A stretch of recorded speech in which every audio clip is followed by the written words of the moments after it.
ನಮ್ಮ ಪ್ರೀತಿಯ ಅಭಿಮಾನಿ ದೇವರುಗಳಿಗೆ ನಾನು ಉತ್ಪೂರ್ವಕ ವಂದನೆಗಳು. ಇವತ್ತು ಗೌರಿ ಗಣೇಶ ಹಬ್ಬದ ಶುಭಾಶಯಗಳು. ನಿಮ್ಮ ಪ್ರೀತಿ ಹಿಂಗೆ ಇರಲಿ, ನಿಮ್ಮ ಪ್ರೀತಿ ಬರ್ತಾ ಇರಲಿ, ನಮ್ಮ ತಂದೆ ತಾಯಿ ಆಶೀರ್ವಾದ ಇರ್ತಾ ಇರಲಿ ಅಂತೇಳಿ ಇವತ್ತು ಗಣೇಶನ ಹಬ್ಬಕ್ಕೆ ಭಾಳ ಪ್ರಾಮುಖ್ಯತೆ ಆದದ್ದು ಒಂದು ಕಡುಬು. ಕಡುಬುನ ಮುಂಚೆ ನಮ್ಮ ಅಜ್ಜಿ ಕಾಲದಿಂದನೂ ತುಂಬ ಚೆನ್ನಾಗಿ ಮಾಡ್ತಾಯಿದ್ರು, ನಮ್ಮ ತಾಯಿ ತುಂಬ ಚೆನ್ನಾಗಿ ಮಾಡ್ತಾಯಿದ್ರು.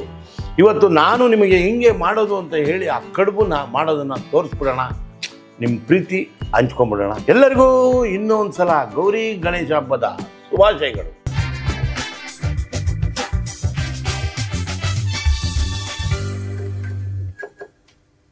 ಈಗ ನೋಡಿ, ದೊಡ್ಡವರ ಆಶೀರ್ವಾದ, ನಿಮ್ಮೆಲ್ಲರ ಪ್ರೀತಿ, ನಿಮ್ಮ ಗೌರವ ಇದೆಲ್ಲ ಮಾಡಬೇಕು. ಒಂದು ಒಳ್ಳೆ ಅಡುಗೆ ತೋರಿಸ್ಬೇಕು ಅಂದರೆ ನಮಗೂ ಆ ಸಿಹಿ ಇರಬೇಕು ಅಂದರೆ ಇವತ್ತೊಂದು ಸಿಹಿ ಕಡುಬು ಮಾಡೋಣ, ನಿಮ್ಮ ಪ್ರೀತಿ ಹಂಚ್ಕೊಳ್ಳೋಣ. ಬನ್ನಿ, ಹೆಂಗೆ ಮಾಡೋದು ಅಂತ ಬನ್ನಿ, ನಿಮ್ಮ ಪ್ರೀತಿ ತನ್ನಿ. ಈಗ ದೀಪಾಲಂಕಾರ ಬೆಳಗಿಸ್ಬಿಡೋದೆ ಗಣೇಶನ ಹಬ್ಬಕ್ಕೆ ಖುಷಿ ಖುಷಿಯಾಗಿ. ನಮ್ಮ ಅಡುಗೆ ಮನೆ ಚಂದ್ರು ಬೆಸ್ಟ್ ಆಫ್ ಬೆಸ್ಟ್ ಕಿಚನಲ್ಲಿ ದೀಪಾಲಂಕಾರ ಬೆಳಗಿಸಿದ್ದೀನಿ. ಒಂದು ಬಾಣಲಿಯನ್ನು ಪರಿಪೂರ್ಣತೆಯಿಂದ ಇಟ್ಟಿದ್ದೇನೆ. ಬಾಣಲಿ ಮಾತ್ರ ಬಿಸಿಯಾಗಿ ಕಾಯಲಿ. ಅದಾದ ಮೇಲೆ ಎಳೆ ಕಾವಲ್ಲಿ ಇಡೋಣ, ಒಂದೊಂದೇ ಉರಿಯೋಣ, ಒಂದೊಂದು ತಟ್ಟೆ ಕೊಡೋಣ. ನಮ್ಮ ರಾಹುಲ್ ಹೋಯ್ತಾನೆ, ಬರ್ತಾನೆ. ರುಬ್ಬಾದ್ಮೇಲೆ ಮಾಡ್ತಾ ಇರೋದೇ ಖುಷಿಯಾಗಿ ಸಿಹಿ ಕಡುಬು ತಿನ್ನಿಸ್ತಾ ಇರೋದೆ. ಈಗ ಒಂದು ನಾವು ಎಲ್ಲನೂ ಇದೂ ಅಷ್ಟೇ ಸರಿ ಪ್ರಮಾಣದಲ್ಲಿ ಎಲ್ಲ ಪದಾರ್ಥಗಳನ್ನು ತಗೋಬೇಕು. ಅಂದರೆ ಒಂದು ಉರ್ಗಡ್ಲೆ ಸ್ವಲ್ಪ ಜಾಸ್ತಿ, ಗಸಗಸೆ, ಆಮೇಲೆ ಬಿಳಿ ಎಳ್ಳು, ಬೆಲ್ಲ, 3 ಅಚ್ಚು ಬೆಲ್ಲ ತೊಗೊಂಡಿದ್ದೀವಿ, ಅಕ್ಕಿ ಹಿಟ್ಟು, ತುಪ್ಪ, ಕೊಬ್ಬರಿ ಎಲ್ಲ ಹಾಕೋದು, ತಿನ್ನಿಸೋದು. ಈಗ ನೋಡಿ, ಇದು ಒಂದು 300 ಗ್ರಾಮು ಉರ್ಗಡ್ಲೆ.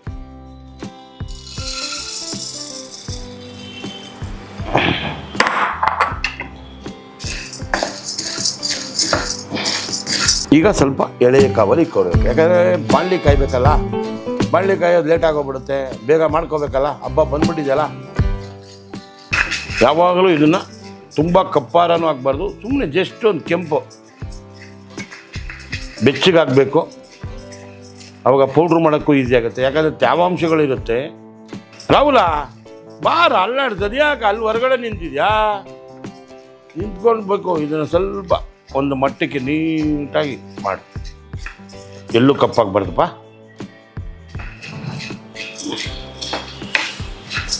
ಎಲ್ಲ ಚೆನ್ನಾಗಿ ಹಿತವಾಗಿ ಬೇಯ್ತಾ ಇದೆ ನೋಡಿ. ಆ ಸ್ಮೆಲ್ ಬರಬೇಕಲ್ವಾ ನೋಡಿ ಅಂತ. ಇವಾಗ ಘಮ ಘಮ ಅಂತ ಇದೆ.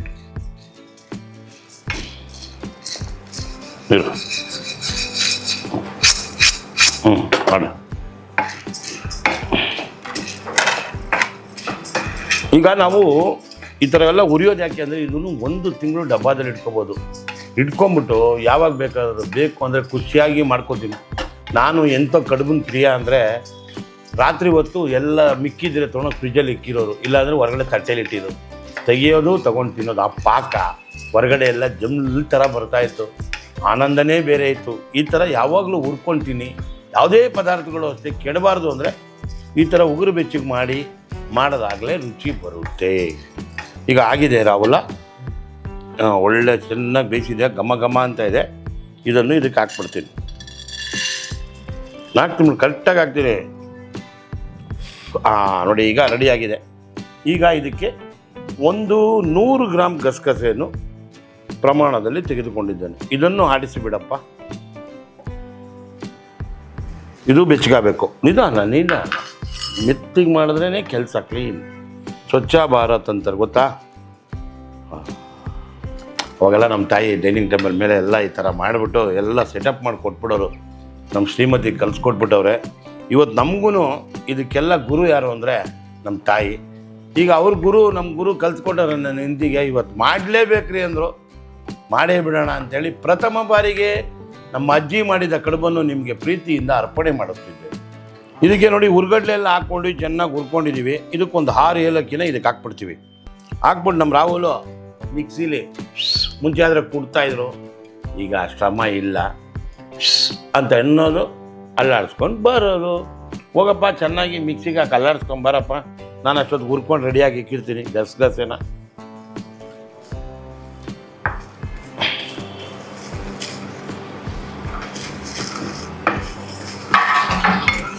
ಎಲ್ಲ ಇದು ಬೆಚ್ಚಗಾಗಬೇಕು. ನಿಮಗೆ ಪದಾರ್ಥ ಕೆಡಬಾರ್ದು, ರುಚಿಯಾಗಿರಬೇಕು ಅಂದರೆ ಈ ಥರ ಎಲ್ಲ ಯಾವುದೇ ಕಾರಣಕ್ಕೂ ಕಪ್ಪಾಗಬಾರ್ದು. ಇದನ್ನು ಚೆನ್ನಾಗಿ ನೋಡಿ, ನಾನು ಇನ್ನೊಂದು ತಟ್ಟೆಯನ್ನು ರೆಡಿ ಮಾಡಿಬಿಡ್ತೀನಿ. ನೋಡಿ ಇಲ್ಲಿ ಪಕ್ಕದಲ್ಲಿ ಇಡುತ್ತೇನೆ. ಈಗ ಚೆನ್ನಾಗಿ ಗಸೆ ಗಸೆ ಘಮ ಘಮ ಅಂತ ಇದೆ, ಇದಕ್ಕೆ ಬಿಡುತ್ತೇನೆ. ಬರೋಣ ನಾವಲ್ಲ, ಇದು ಒಂದು ತೊಗೊಂಡೋಗ್ಬಿಡಮ್ಮ, ಇದು ತೊಗೊಂಡೋಗಿ. ಈಗ ಬಿಳಿ ಎಳ್ಳನ್ನು ನಾನು ಪೌಡ್ರ್ ಹುರ್ಕೋತಾ ಇರ್ತೀನಿ, ನೀನೆಲ್ಲನೂ ಸಪ್ರೇಟಾಗಿ ಪೌಡ್ರ್ ಮಾಡ್ಕೊಂಡು ಎತ್ಕೊಬಾ. ಈಗ ನಾನು ಒಂದು ಅದೇ ಸೇಮ್ ಪ್ರಮಾಣದಲ್ಲಿ ಬಿಳಿ ಎಳ್ಳನ್ನು ಹಾಕಿದ್ದೇನೆ. ನೋಡಿ ಹಾಕುತ್ತೇನೆ.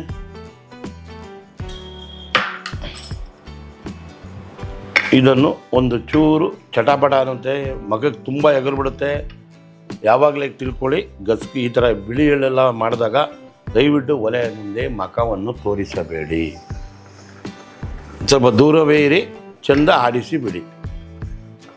ಅದು ಎಳೆ ಕಾವಲ್ಲೇ ಇರಬೇಕು. ಅದು ಬೇರೆ ಇಲ್ಲಿ ಆಲ್ರೆಡಿ ನಾವು ಒಂದು 10 ನಿಮಿಷ ಇದನ್ನೆಲ್ಲ ಹುರ್ಗಡ್ಲೆ ಹುರ್ಕೊಂಡ್ವಿ. ಇದೆಲ್ಲ ಹುರಿದಾಗ ಆ ಬಿಸಿ ಇದ್ದೇ ಇರುತ್ತೆ, ಬೇಗ ಬೆದ್ದೋಗ್ಬಿಡುತ್ತೆ.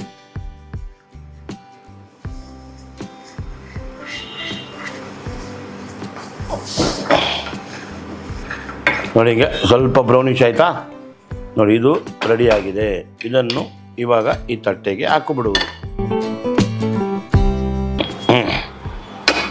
ಈಗ ನಾವು ಇದನ್ನು ಒರೆಸಿಕೊಳ್ಳುತ್ತೇನೆ. ನೀವು ಇದನ್ನು ತೆಗೆದುಕೊಂಡು ಹೋಗಿ ಈ ಮೂರನ್ನು ಚಂದ ಮಿಶ್ರಣ ಮಾಡಿ ರಾಹುಲ. ಸಪ್ರೇಟಾಗಿರಬೇಕು. ಇದಕ್ಕೆ ಬೇಕಾಗಿರೋದು ಮೇಯ್ನ್ ಬೆಲ್ಲ. ಇದೂ ಅಷ್ಟೇ ನೀಟಾಗಿ ಹೋಗೋದು ಮಿಕ್ಸಿಲಿ ಪುಡಿ ಮಾಡಿಕೊಂಡು ನೀಟಾಗಿ ತರ್ತಾರೆ. ಹೆಂಗೆ ಮೂರನ್ನು ಮಿಕ್ಸ್ ಮಾಡಿ ಯಾವ ಥರ ಮಾಡ್ತೀವಿ ಅಂತ 4 ಇದು ಅದಾದಮೇಲಿಂದ ಕೊಬ್ಬರಿ ಹಾಕ್ತೀವಿ, ಚೆನ್ನಾಗಿ ಕಲಿಸ್ತೀವಿ, ಅಂಥ ಕಡುಬನ್ನ ಬೇಯಿಸ್ತೀವಿ, ನಿಮಗೆ ಕೊಡ್ತೀವಿ. ಅಕ್ಕಿ ಹಿಟ್ಟು ಮನೆಯಲ್ಲಿ ಅಕ್ಕಿನ ಚೆನ್ನಾಗಿ ನೆನೆಸಿ ಬಿಸಿಲಲ್ಲಿ ಎಳೆ ಕಾವಲ್ಲಿ ಒಣಗಿಸ್ಬಿಟ್ಟು ಅದನ್ನು ಪರಿಪೂರ್ಣತೆಯಿಂದ ಒಂದು ಅರ್ಧ kg ಅಕ್ಕಿ ಹಿಟ್ಟನ್ನ ಪೌಡ್ರ್ ಮಾಡ್ಕೊಂಡು ಬಂದಿದ್ದೀನಿ. ಅದು ಮುದ್ದೆ ಥರನೇ ಬೇಯಬೇಕು. ಬೇಯೋದಕ್ಕೆ ಏನು ಬೇಕು?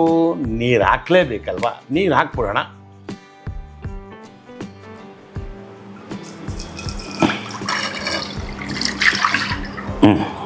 ಕೊಡಪ್ಪ.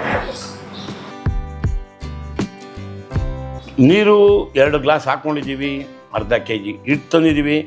ಇದಕ್ಕೆ ಒಂದು ಚೂರು ಉಪ್ಪನ್ನು ಇದಕ್ಕೆ ಹಾಕ್ಬಿಡೋದು. ಇದ್ರ ಜೊತೆಗೆ 1 ಸ್ಪೂನ್ ತುಪ್ಪವನ್ನು ಇದಕ್ಕೆ ಉಣಬಡಿಸುವುದು. ಈಗ ಕಾಯ್ತಾ ಇರಲಿ. ಈಗ ನೋಡಿ, ತುಪ್ಪ ಹಾಕಿದ್ವಿ, ಉಪ್ಪು ಹಾಕಿದ್ವಿ, ಈ ನೀರು ಕಾಯ್ಸಕ್ಕೆ ಹಾಕಿದ್ದೀನಿ. ಒಂದೇ ಒಂಚೂರು ಅಕ್ಕಿ ಹಿಟ್ಟನ್ನ ತೊಗೊಂಡು ಈ ಥರ ಸುಮ್ಮನೆ, ಯಾಕಂದರೆ ಉಂಟು ಗಂಟು ಕಟ್ಟಬಾರ್ದಲ್ವಾ. ನಾವೇನು ರಾಗಿ ಮುದ್ದೆ ಮಾಡ್ತೀವಿ ಅದೇ ಪ್ರಮಾಣದಲ್ಲಿ ಇದನ್ನು ಮಾಡೋದು. ಹಿಂಗೆ ಅನ್ಬಿಡೋಣ. ಒಂದು ಚೂರು ಮಳ್ತಾ ಇರಲಿ. ಅಷ್ಟರೊಳಗೆ ನಮ್ಮ ರಾಹುಲ್ ರುಬ್ಕೊಂಬರ್ತಾನೆ, ಕುಳ್ಳಿಗೆ ಕೊಡ್ತಾನೆ. ಈಗ ನೋಡಿ ನೀರು ಮಳ್ತಾ ಇದೆ. ಸ್ವಲ್ಪ ನೀರು ಪಕ್ಕದಲ್ಲಿ ಎತ್ತಿಟ್ಕೊಂಡಿದ್ದೀನಿ. ಈಗ ಇದಕ್ಕೆ ಸ್ವಲ್ಪ ಈ ಥರ ಹಾಕ್ಕೋತಾ ಇರಬೇಕು. ಉಂಟು ಗಂಟು ಕಟ್ಟಬಾರ್ದು, ನೋಡ್ಕೋತಾ ಇರಬೇಕು. ಇವಾಗ ಇದು ಇಲ್ಲಿ ಇಟ್ಟಿರ್ತೀನಿ. ಇದನ್ನು ಹಿಂಗೆ ತಿರುಗಿಸಿ ಕೊಡ್ತೀನಿ.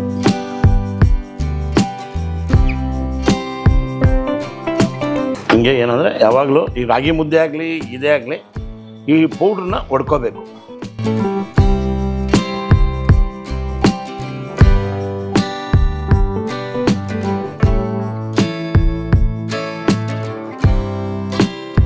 ಎಷ್ಟು ಚೆನ್ನಾಗಿ ಬೇಯುತ್ತೆ ಅಷ್ಟು ಚೆನ್ನಾಗಿ ಕಡುಬು ರುಚಿಯಾಗಿರುತ್ತೆ.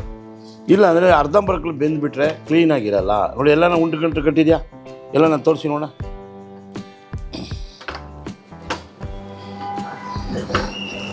ಹಿಂಗೆ ಹೊಡ್ಕೊಳ್ಬೇಕು, ಹಿಂಗೆ ತಿರುಗಿಸ್ಬೇಕು. ಮುಂಚೆ ಆದರೆ ಕೆಳಗಡೆ ಇಟ್ಕೊಬೇಕು, ಒಂದು ಪಾತ್ರೆಯಲ್ಲಿ ತಗೋಬೇಕು. ಎಲ್ಲ ಟೆಕ್ನಿಕ್ಕು ಈಸಿ ಆಗಿಬಿಟ್ಟಿದೆ. ಯಾವ ಕೆಲಸನೂ ಕಷ್ಟ ಅಲ್ಲ, ಎಲ್ಲ ಈಸಿ ಬಂದಿದೆ. ಕಲ್ತ್ಕೋಬೇಕು. ಈಸಿ ಬಂದಿದೆ ಅಂತ ಕಲ್ತ್ಕೋಬೇಕು. ಚೆನ್ನಾಗಿ ಕಲ್ತ್ಕೊಂಡ್ರೇ ಅಡುಗೆ ರುಚಿ ಬರೋದು. ಸುಮ್ಮನೆ ನಾವು ಯೂಟ್ಯೂಬಲ್ಲಿ ತೋರಿಸ್ಬಿಡ್ತೀವಿ, ನಮ್ಮ ಅಜ್ಜಿ ಮಾಡಿದರು, ನಮ್ಮ ಅವ್ವ ಮಾಡಿದರು ಅಂದರೆ ಈ ಥರ ಎಲ್ಲ ಮಾಡಿಕೊಂಡು ನೀವು ಸೈ ಅನ್ಸ್ಕೋಬೇಕು. ಸೈ ಅನ್ಸ್ಕೊಂಡು ಹಬ್ಬದಲ್ಲಿ ಅಡುಗೆ ಮಾಡಿದ್ರೆ ಆ ಮಜಾನೇ ಬೇರೆ ಇರ್ತದೆ. ಸ್ವಲ್ಪ ಯಾವಾಗಲೂ ಈ ಥರ ಕೈಗೆ ತ್ಯಾವ ಮಾಡ್ಕೋಬೇಕು. ಈ ಥರ ನೋಡಿ, ಕೈಗೆ ಅಂಟಬಾರ್ದು. ಕೈಗೆ ಅಂಟಿಲ್ಲ ಅಂದರೆ ಕರೆಕ್ಟಾಗಿ ಪರಿಪೂರ್ಣತೆಯಿಂದ ಬೆಂದಿದೆ ಅಂತ ಅರ್ಥ. ಈಗ ಇಂಧನವನ್ನು ಆಫ್ ಮಾಡಿಬಿಡ್ತೀನಿ.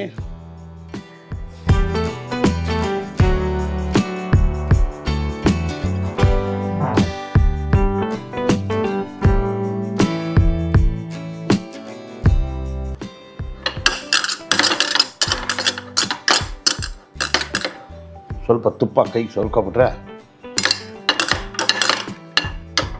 ಹಂಗೆ ಬೇಡ, ಇದು ರೌಂಡಾಗಿ ಹಾಕ್ತಾ ಇರ್ಬೇಕು ಖುಷಿಯಾಗಿ.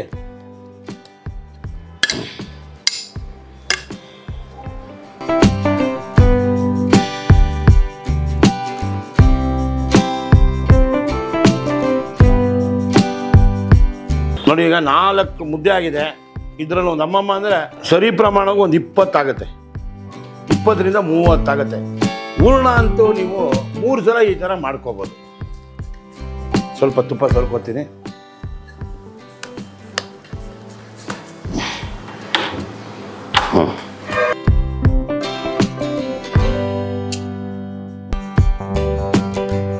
ನೋಡಿ ಮುದ್ದೆ ರೆಡಿ ಇದೆ. ಈಗ ರಾಹುಲ ತಗೊಬರಪ್ಪ, ಏನನ್ನ ಹೂರ್ಣ ತಗೊಂಬರಪ್ಪ.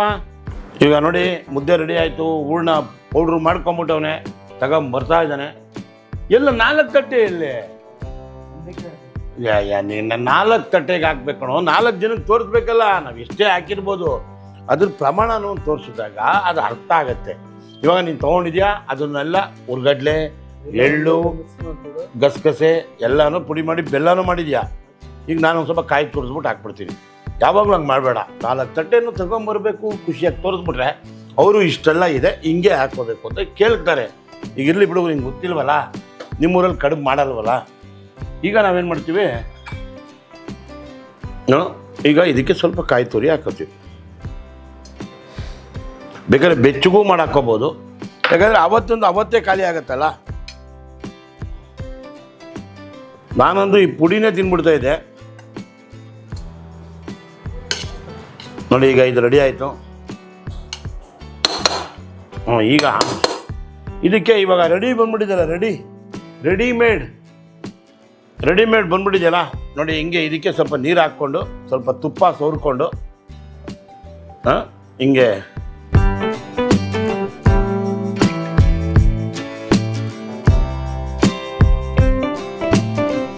ತೆಗೆಯೋದು, ನಿಧಾನಕ್ಕೆ ತೆಗೆದು ಇದಕ್ಕೆ ಹಾಕ್ಬಿಡೋದು ಅಲ್ವ ರಾಹುಲ. ಇದಕ್ಕೆ ಕರೆಕ್ಟಾಗಿ ಮಧ್ಯದಲ್ಲಿ 1 ಸ್ಪೂನು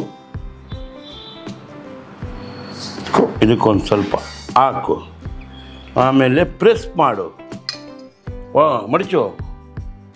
ಹಿಂಗನ್ನು ಕ್ಲೀನಾಗಿ ಬರುತ್ತೆ, ಇದೆಲ್ಲ ತೆಗೆಯುತ್ತೆ. ಅರ್ಥ ಆಯ್ತಾ? ವೇಸ್ಟ್ ಆಗಲ್ಲ, ಯಾವುದು ಪದಾರ್ಥ ವೇಸ್ಟ್ ಆಗಲ್ಲ, ಡಿಸೈನ್ ಮಾತ್ರ ಸಖತ್ತಾಗಿ ಬರುತ್ತೆ. ಈಗ ತೆಗೀರಿ ನೋಡೋಣ, ಅದು ಹೆಂಗೆ ಬಂದಿದೆ ಡಿಸೈನ್ ನೋಡ್ಕೊಳ್ಳೋಣ. ಎಲ್ಲ ಈಸಿ, ಅವಾಗೆಲ್ಲ ನಾವು ಭಾಳ ಕಷ್ಟಪಡ್ತಾ ಇದ್ವಿ. ಈಗ ಎಷ್ಟು ಈಸಿ ಇದೆ ಅಂದರೆ ನೋಡ ಹಿಂಗೆ ಅನ್ನೋದು. ಬಾರು ಯಾಕೋ ಗಲಾಟೆ ಮಾಡ್ತಾ ಇದೆಯಾ? ಗಲಾಟೆ ಮಾಡಬೇಡ. ನೋಡಿ ಕಡುಬು ರೆಡಿಯಾಗಿದೆ.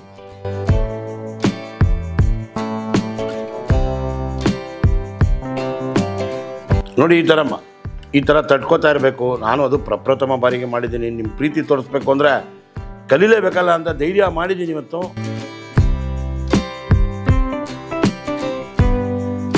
ಈಗ ನೋಡಿ ಕಡುಬು ರೆಡಿಯಾಗಿದೆ. ತಿನ್ನೋಕ್ಕೆ ಹೆಂಗೆ ಮಾಡಿದ್ದೀವಿ ಅಂತ ಕಲ್ತ್ಕೊಂಡಿದ್ದೀರಲ್ಲ, ಕಲ್ತ್ಕೊಬೇಕು, ಖುಷಿಯಾಗಿ ಮಾಡ್ಕೊಬೇಕು.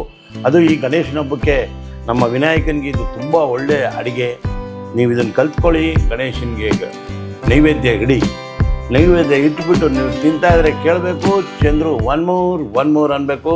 ನೀವು ಇಟ್ಟ ಹೆಸರು ಇನ್ನೂ ಚಟಾಪಟ ಅಂತ ಹೊಡ್ತಾ ಇರಬೇಕು. ನಮಸ್ಕಾರ, ನಾವು ಹೋಗಿ ಬರುತ್ತೇನೆ, ಮುಂದಿನ ಅಡುಗೆ ಮಾಡುತ್ತೇನೆ.